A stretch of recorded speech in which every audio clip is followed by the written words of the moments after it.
अस्सलामुअलैकुम। आज हम बात करने जा रहे हैं लखनऊ के कुछ जाबाज ऑटो और टेम्पो ड्राइवर्स के बारे में। कुछ इसलिए क्योंकि पानी में सिर्फ ऊदबिलाव नहीं रहते, मछली भी रहती हैं, तो आप समझ चुके होंगे। और अगर नहीं समझे तो आपके अब्बा ने हमें ठेका नहीं दिया है कि पूरे वीडियो में हम आपको मछली और ऊदबिलाव बताएं।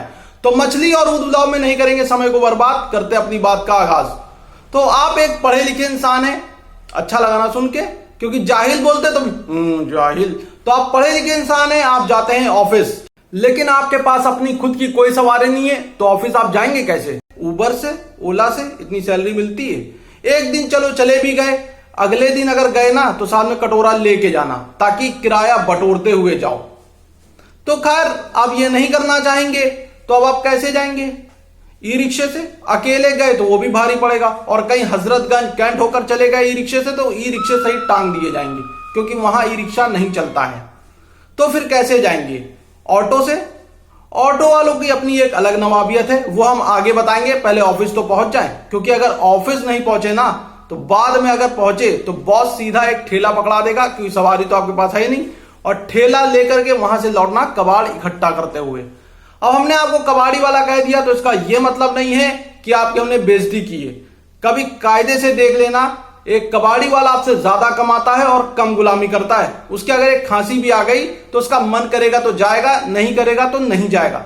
लेकिन अगर आपके घर से किसी ने आपके बॉस को फोन किया कि मेरा लड़का नहीं आ पाएगा, वो मर चुका है, तो भी जवाब यही मिलेगा, कोई बात नहीं, उससे बोलो जनाजे की नमाज के बाद आ जाए। तो आप जाना तो है ही ऑफिस, तो कैसे जाएंगे? तो ले दे के आपके पास सिर्फ एक चीज बचती है, टेम्पो। तो अब आप जाएंगे टेम्पो से, लेकिन चालाकी भी तो कोई चीज होती है। क्यों फालतू में 15-20 रुपए खर्च करना टेम्पो में? नवाबों का शहर है, तमीज है, तहजीब है। हाथ दे देंगे किसी के, भाई हमें छोड़ दो, तो छोड़ ही देगा। तो आपने हाथ दे दिया, अरे भाई जरा हमें वहां तक छोड़ दो, तो तहजीब तो है ये, एक दिन छोड़ आया। लेकिन अगले दिन जैसे ही आपने हाथ बढ़ाया, अरे भाई सामने वाला आपको ताड़े हुए था, उसने इसी हाथ को डायरेक्ट पकड़ा और सीधे अर्रा कंटा मारा। अरे बाप के नौकर है, डेली डेली हाथ दे रहा है। क्योंकि तहजीब एक चीज है, इसलिए तो एक दिन छोड़ दिया, लेकिन बेवकूफी भी तो जानता है ना जिसको तहजीब होगी। तो अब आप चुपचाप जाकर डायरेक्ट टेम्पो पकड़ लें और आगे जाकर किसी से लिफ्ट मत मांगना, क्योंकि इसने तो सिर्फ थप्पड़ मारा है, आगे वाले ने और बुरी तरह ताड़ रखा है, वो सीधा लतिया देगा, नाले में डुबा डुबा के मारेगा। तो अब ज्यादा और दिमाग मत लगाना और जाके टेम्पो पकड़ लो। तो अब आप पहुंचे और आपको मिल गई टेम्पो। तो टेम्पो वालों का हिसाब ये है कि ये बेचारे समाज सेवी होते हैं, ये बहुत ही चिंता में रहते हैं और एक समाज की सेवा करते हैं, लेकिन लोग आज तक इनको पहचान नहीं पाए हैं। ये 3 लोगों की सीट होती है, लेकिन अगर ये चाहें, इतना इनके अंदर टैलेंट है कि उस 3 लोगों की सीट में 9 लोग बैठा सकते हैं, लेकिन सिर्फ 4 बैठाते हैं, क्योंकि समाज सेवी हैं, इसलिए 4 बैठाते हैं।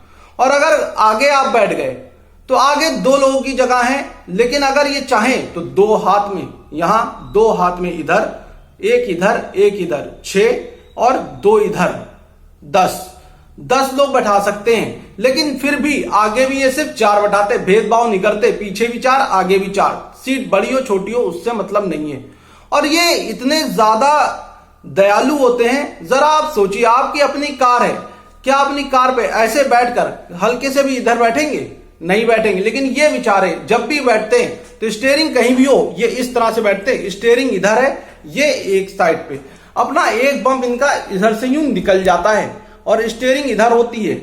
बाकायदा कभी कभी तो सवारी पे आप अगर बैठे तो आपको स्टीयरिंग आपके हाथ में आ जाएगी, आप भूल जाएंगे सवारी है। पता चला कुछ दिन के बाद आप खुद ही स्टीयरिंग पकड़ के चिल्ला रहे, 4 भाग डालीगंज।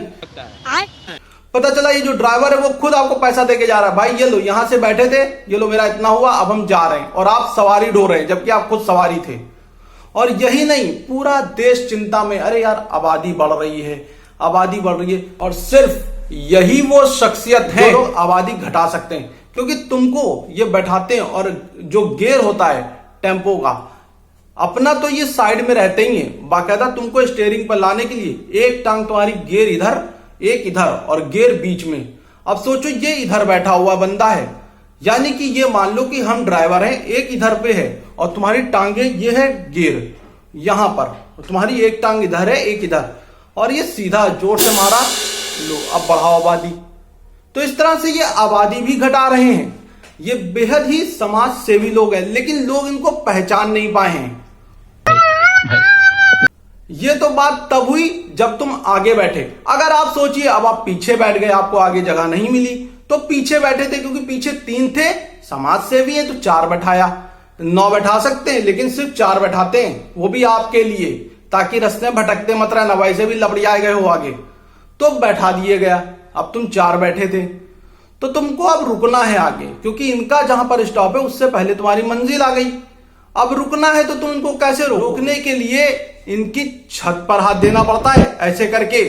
और ये म्यूजिक लवर होते हैं बहुत तगड़े वाले, और ये इस तरह के नहीं बजाते कि हनी सिंह के बजा रहे हैं, अरिजीत सिंह, ऐसा नहीं है। गाने तो सुनो इनके, एक आंख मारू तो कलेजा फट जा रहा है भाई का, इस तरह के गाने बजते हैं। और तुम भड़बड़ाते रहो, कुछ नहीं फर्क पड़ने वाला। फिर पूरे 8 के 8 पीछे वाले चलाते, अरे भाई रोक दो उसको, उतरना है, तब जाके उतरते हैं। लेकिन ये तो तब की बात है जब पूरी टेम्पो भरी हो। लेकिन मान लो टेम्पो खाली है और तुम अकेले थे, बैठ गए पीछे। अब तुमने भड़बड़ाते रहो, हाथ पीट रहे हो, सामने वाला बंदा बेहतरीन गाड़ी चलाकर मस्त है, एक आंख मारू तो कलेजा कट जा रहा है भाई। पीछे वो देख नहीं रहा, पीछे बंदे का हाथ और तेरी छत दोनों कटी जा रही है। पर कोई बात नहीं, भाई की गाड़ी तभी रुकेगी जब तक कलेजा नहीं कट जाएगा। तो हाथ मारने से काम नहीं चलेगा। तो अब क्या करें? अब तुमने कहा चलो यार लखनऊ है तो तहजीब से बोलेंगे, तो तुमने बोलना शुरू किया, जबान का इस्तेमाल किया। अरे भाई रोक दो, भाई रोक दो, भाई अरे रोक दो भाई, कुछ नहीं काम आएगा। फिर नई ट्रिक आजमानी पड़ती है, अरे भाई रोक दो भाई, घर जाना है मुझे घर जाना है। तब जाके रुकते हैं ये। और वो भी कभी कभी ये इतने पे भी नहीं रुकते, तो सामने वाला इनको पूरे परिवार को याद करता है सुनहरे शब्दों में, तब जाकर के ये रुकते हैं, उससे पहले ये रुकते नहीं है। क्योंकि म्यूजिक के बहुत बड़े लवर होते हैं ये। लेकिन खैर टैक्सी तो अब रुक गई ना, तो आप पहुंच चुके हैं। लेकिन आप लौट रहे हैं ऐसी जगह से, आपको पता है कि टैक्सी स्टैंड है, तो टैक्सी स्टैंड पर ऐसा नहीं है। आप गए, वहां पर लाइन से टैक्सी होती है, लेकिन सिर्फ 4 बैठाते हैं, समाज सेवा करते हैं, सिर्फ 4 बैठाते हैं। तो वहां पर इंतजार करते हैं ताकि कोई भाई इंतजार ना करता रहे, तड़पता ना रहे। तो जब तक 8 हो नहीं जाती हैं तो ये वहां से चलते नहीं है। लेकिन जैसे आप सोचिए, आप इंतजार कर रहे हैं, अरे यार यहाँ पे 7 बैठ चुकी हैं, आपको बुलाने आया, आइए भाई बस चलने वाले हैं। आप सोचेंगे यार थोड़ा सा दब जाएंगे, तो पीछे वाला आपकी समाज सेवा के लिए इकट्ठा है, वो आपसे कह रहा भाई आओ, सिर्फ एक बैठा हुआ है, बस हम चल देंगे, एक ही में चल देंगे। तो आपने देखा अरे यार ये तो बहुत अच्छा आदमी है, तो वो आपको ले आया।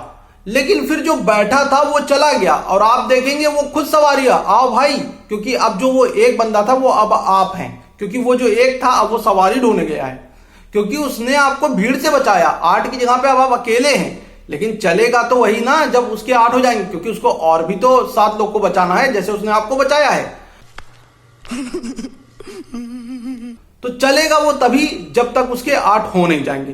तो इस पर आपका मूड खराब है, अरे जाओ हम नहीं जाएंगे यार टेम्पो पर, तो आप उतर जाएंगे। फिर आप ढूंढेंगे तो आपको अब यहां मिल जाएंगे ऑटो। आओ मन्ना, अब हम ही हैं तुम्हारे आगे के सेवक। तो टेम्पो से आप उतर गए, अब आपने पकड़ लिया है ऑटो रिक्शा। लेकिन टेम्पो वाले तो थे समाज सेवी, लेकिन ऑटो रिक्शा आपको दिलाता है एडवेंचर। एडवेंचर के लिए आप कई जगह जाते हैं, लेकिन कहीं भी चले जाएं, वहां से जब आप आते हैं तो आप क्या बोलते हैं, अरे यार क्या जबरदस्त एडवेंचर था। अंदर से नवाजुद्दीन सिद्दीकी बाहर निकल के बोलता है, अरे मौत को टक से छूकर आ गए। बस इससे ज्यादा नहीं होता एडवेंचर, लेकिन ये अधूरा एडवेंचर है। पूरा एडवेंचर चाहिए तो लखनऊ आइए, ऑटो रिक्शा में बैठिए, यहां टक से छूकर जाने वाला कोई हिसाब नहीं है, मौत टक करके लेके जाएगी सीधा। ये होता है एडवेंचर। और ये स्टंटबाज भी होते हैं, अपने से दुगना आदमी बैठा करके 2 गाड़ियों के बीच से निकाल सकते हैं। आप 2 पहिया नहीं निकाल पाएंगे, लेकिन ये अपना 3 पहिया निकाल देंगे। और कंपटीशन मत कर लीजिएगा कभी, वरना ये सिर्फ बीच से निकाल रहे हैं, कंपटीशन पे आ गए तो नीचे से भी निकाल सकते हैं, इतनी क्षमता होती है। और अपने से दुगना आदमी बैठा करके कट भी मार देते हैं, सीधा कट, कोई दिक्कत नहीं है, बैठा रहे और घुमाया, अब क्या पलट गई। आप बैठे थे, अब आप ऊपर जा चुके हैं, खत्म, bye bye tata good bye. गया। तो अब आपने दुनिया को अलविदा कह दिया है, तो अब आप ही खत्म हो चुके हैं, तो अपनी बात को भी खत्म करते हैं, बाकी आपकी ये खबर आपके घर पहुंच जाएगी। तो ये वीडियो सिर्फ और सिर्फ मनोरंजन के लिए था, इसलिए इसमें एक्स्ट्रा दिमाग लगाने की जरूरत नहीं है। टेंशन जो खुद आ रही है उसको नहीं लेना है, लेना वो है जो नहीं आ रही, यानी कि खुशियां। तो वीडियो को जल्दी से लाइक कर दीजिए और चैनल को सब्सक्राइब करिए और वीडियो को शेयर करते रहिए। और हमारा जो दूसरा चैनल है एजाज की शायरी एंड व्लॉग, उसका भी लिंक है डिस्क्रिप्शन में, उसको भी सब्सक्राइब कर लीजिए। हम जल्द आएंगे इंशाल्लाह वापस। अल्लाह हाफिज।